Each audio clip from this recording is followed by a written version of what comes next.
Bonjour à tous et bienvenue dans une nouvelle édition de Vision sans limite. On est à la semaine du 19 janvier 2026. Tout d'abord, avant de commencer, j'aimerais vous inviter à vous abonner sur toutes nos plateformes Instagram, Facebook, TikTok et compagnie. C'est rapide pour vous, mais c'est super important pour nous qui faisons ce podcast. Ça nous aide énormément. Et également, commentez si vous le voulez. Ça nous aide toujours d'avoir vos commentaires sur comment vous appréciez notre émission. Aujourd'hui, je voudrais vous parler de certaines choses importantes, mais le thème aujourd'hui, c'est quoi? Le changement.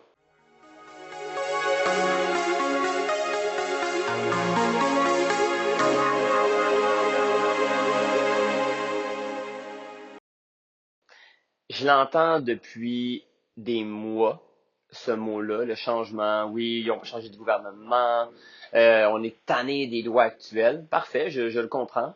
Et avec le départ de François Legault comme premier ministre du Québec, ben, vous allez être servi, vous allez avoir un nouveau chef du gouvernement au Québec.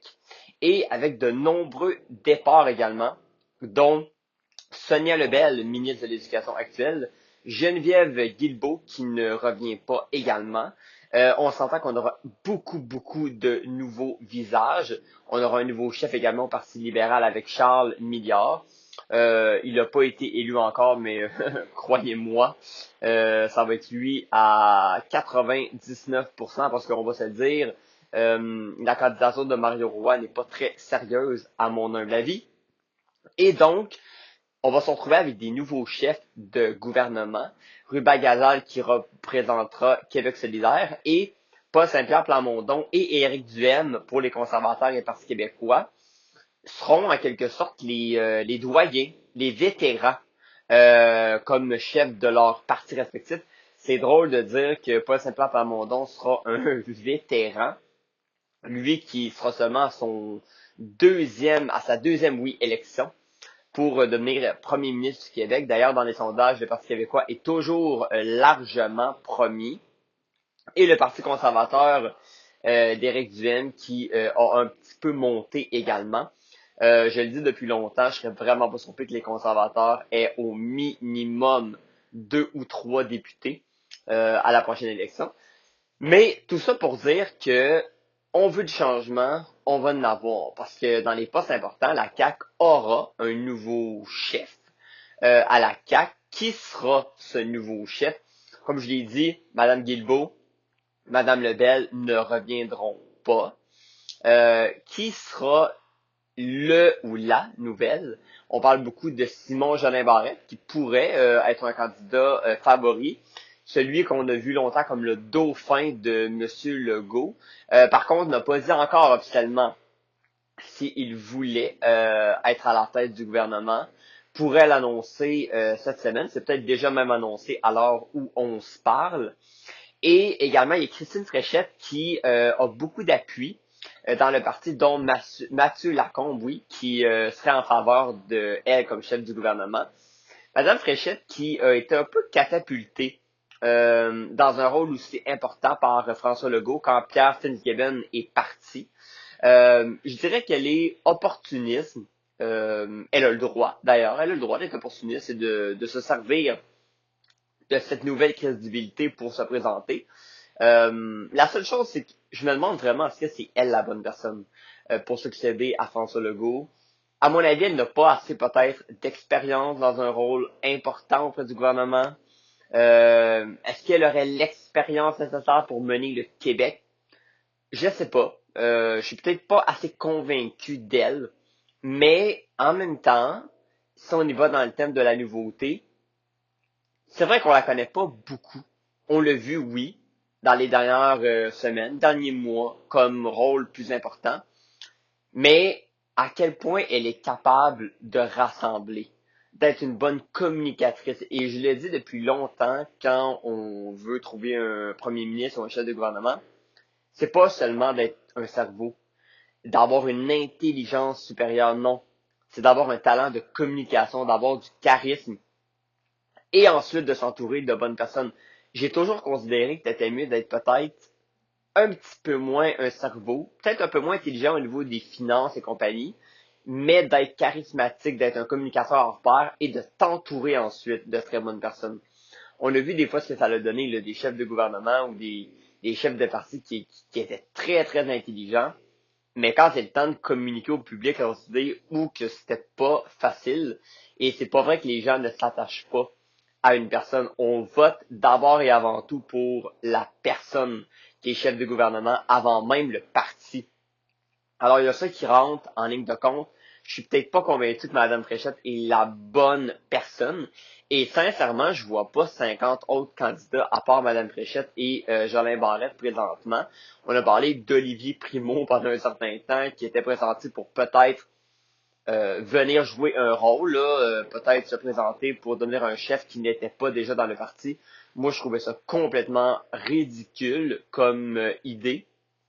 Monsieur Primo, qui goûte des poutines puis qui a géré un beach club, moi puis qui est né dans une famille de riches. Pour être honnête, j'enlève rien là. Il a créé ses propres entreprises. Bravo à lui, il a fait son argent.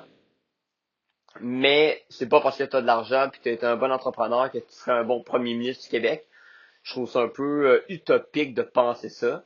Imaginez-vous là, un gars comme lui qui a zéro expérience en politique, rentre, exemple, comme chef du gouvernement et devient premier ministre du jour au lendemain. Voyons donc, c'est aucunement sérieux. J'ai jamais considéré ce nom-là et jamais dans 100 ans j'aurais voté pour un gars comme lui. Je veux dire, ça prend une crédibilité là, pour être premier ministre. Et comme j'ai dit, c'est pas parce que tu as été gérant d'un bar ou gérant d'un beach club que tu as la crédibilité ou l'envergure d'être premier ministre du Québec. Je suis désolé. Et je respecte ce métier, soit dit en passant. D'être un gérant de bar ou un gérant d'entreprise, on en a besoin au Québec. Et il faut appuyer ces gens-là. Et tous les chefs d'entreprise au Québec ont tout mon respect. Les plus importants font des rôles exceptionnels dans un climat qui n'est pas facile. Mais soyons quand même réalistes. Olivier Primo gère pas une multinationale ou une entreprise de grande envergure et compagnie. C'est quelqu'un qui vient d'un milieu aisé, qui ne représente pas la classe moyenne des Québécois. Alors pour cette raison-là, moi sincèrement, je trouvais pas ça sérieux du tout quand on a annoncé cette rumeur-là. Et d'ailleurs, M. Primo qui a avoué qu'il ne se présenterait pas. Pour tout le respect que j'ai pour lui quand même, bravo à lui, il écrit son succès, mais n'est clairement pas, à mon avis, le successeur de François Legault à la tête d'un gouvernement. Et c'est un avis bien personnel. Vous avez le droit de penser le contraire à la maison. Mais à mon avis, c'est certainement pas lui qui est la solution à long terme. Et donc, j'ai l'impression que ça prend quelqu'un qui a d'expérience un minimum. Donc, Simon-Jolin Barrette pourrait être un bon choix. Christine Fréchette, oui, elle était déjà dans le gouvernement. Est-ce qu'il y a d'autres personnes qui vont se présenter? Éric Girard, qui était intéressé, le ministre des Finances. Mais bon. Mais j'ai toujours trouvé ça bon d'avoir, oui, un chef d'entreprise ou un chef de compagnie qui a d'expérience, qui a bâti sa réputation. Un peu comme des gens qui veulent se présenter. On parle de Charles Milliard, exemple, au Parti libéral, qui va gagner, comme je vous l'ai dit. Lui, a une grande crédibilité. Quand on l'entend parler, on sent vraiment bon, il sait de quoi il parle. Lui, je pense que oui, il est très crédible. Cependant, pour la CAQ, j'ai comme l'impression que ça va venir de l'intérieur et non de l'extérieur. Lui qui sera le nouveau chef. Mais pourquoi je voulais vous parler de changement depuis tantôt, c'est que j'entends des gens qui me parlent, ben oui, on veut du changement, on n'était plus capable de M. Legault. Je le comprends, c'est vrai que M. Legault a fait des erreurs. On peut pas dire le contraire avec Norvolt, avec, bon, peut-être été maladroit dans sa réforme des médecins également. Cependant, j'ai bien hâte de voir ça, moi, avec les finances publiques actuelles, la dette aussi, et l'inflation qui est galopante au Canada. Qui on va mettre au niveau du premier ministre qui va faire mieux que François Legault? Et j'entends beaucoup ça également dans le sport. Hein. La voie facile quand une équipe de sport va mal, c'est on congédie le coach, puis on passe à un autre. Je vous le dis, là, dans 50% des cas, ou même 60%, ça marche même pas. Parce que les joueurs sont les mêmes, la structure est les mêmes. Et là, on va se retrouver dans une situation où la CAQ, tous les vétérans s'en vont. Donc, on va se retrouver avec pratiquement juste des nouveaux ou des gens qui étaient déjà là, mais depuis peut-être 4 ans seulement. Et le Parti libéral également, le Parti québécois, ça va être beaucoup de nouveaux aussi. Peu importe le gouvernement qui va être au pouvoir, vous allez l'avoir, votre renouveau. Ça va être correct, là. Ça va être des gens. Mais est-ce qu'il y a des gens qui n'ont pas d'expérience en politique, ou beaucoup moins en tout cas que les prédécesseurs, vont vraiment être meilleurs pour gérer actuellement le climat au Québec qui règne au niveau des finances, au niveau de la santé, au niveau de l'éducation, qui a encore des larges défis à relever? Ben, permettez-moi d'en douter. J'ai bien hâte de voir ça, moi. Là, on a chialé en 2024, en 2025, en 2026. Là, cette année, yes, la CAQ s'en va, on va acquérir un nouveau parti, Parti québécois, Parti libéral ou autre. Je vous le dis, là, ça sera pas vraiment mieux avec un futur gouvernement. On va encore chialer, là, en 2027, 2028, 2029, 2030. Puis on va avoir une autre élection, puis on va vouloir passer à autre chose. J'ai comme l'impression que c'est un cycle sans fin au Québec. On n'est jamais content d'un gouvernement. On va toujours trouver de quoi à dire de toute façon, peu importe qui est au pouvoir. Puis on le voit aux États-Unis, là. Quand c'est Joe Biden, ah mon Dieu, pas assez bon pour être président américain. Il est trop vieux. Ça n'a pas de bon sens. Dette publique aux États-Unis. C'est vrai là, que Joe Biden, on va se le dire, là, il avait de la misère à descendre des marches. Là. C'est vrai que Joe Biden était un peu... ouais, c'était peut-être plus la bonne personne pour être là. Donald Trump, encore là, était le renouveau, même s'il avait déjà été au pouvoir, puis on disait qu'il allait mieux gérer les finances publiques que Kamala Harris, avait promis d'améliorer le coût de la vie, imaginez, là, des Américains, et on va dire de réunir, là, puis de faire une loi sur l'immigration. Je suis désolé, mais sa première année au pouvoir américain est complètement chaotique, crée le chaos dans le pays, la police de l'immigration ICE tue des gens aux États-Unis. Écoutez, c'est horrible, là. On parle que Donald Trump, ça va être plus du côté international que son propre pays. Le coût de la vie, là, croyez-moi, c'est pas amélioré aux États-Unis. Et, rappelez-vous, le gel des hautes instances américaines, parce qu'on n'avait pas réussi à s'entendre sur un budget. Rappelez-vous, qu'est-ce que ça avait fait aux finances, au nombre de gens qui se sont retrouvés au chômage aussi pendant cette période-là, le bordel dans les aéroports, c'était ridicule comme situation. On a battu un record de nombre de temps sans budget et Donald Trump qui se mène maintenant plus du Groenland, du Venezuela que de son propre pays intérieur. Complètement n'importe quoi. Puis la plupart de ses électeurs aux États-Unis sont même pas d'accord avec ça. Les gens qui ont voté pour Donald Trump, là, la plupart, c'est des gens qui aiment l'intérieur du pays, qui veulent que Donald Trump s'occupe justement de la loi sur l'immigration, qui améliore le coût de la vie, mais c'est des gens qui sont souvent conservateurs, qui aiment vraiment qu'on reste notre pays américain. Donald Trump va pas chercher les gens de son propre parti là, quand il se mêle de tout et de rien ailleurs. Et croyez-moi, la plupart des Américains ne sont même pas d'accord avec les tarifs douaniers de Donald Trump au Canada ou autres. Là. Ils sont pas pour ça, là, les gens qui ont voté pour lui, la plupart. À part eux qui sont vraiment dans le fondement mania, là. Mais tout ça pour dire que avoir du changement, c'est bien beau, là. Mais là, Donald Trump, il reste 3 ans au pouvoir avant qu'on puisse changer de parti. Là, il y a les élections de mi-mandat cette année où la Chambre pourrait complètement virer de bord et pourrait rééquilibrer le pouvoir, même s'il resterait encore 2 ans au pouvoir de Trump. Mais vous voyez que changer pour changer, des fois, c'est pas nécessairement bon. Et c'est la même chose au Québec. Mettons là, que le Parti québécois passe, là, OK? Minoritaire. Ben, OK, on va avoir un nouveau parti au pouvoir. Mais le Parti québécois va avoir les mains liées parce qu'il va être minoritaire. Et en plus, ne pourra pas faire tout passer ses lois, donc on va se retrouver bloqué. On n'aura pas beaucoup de nouvelles idées.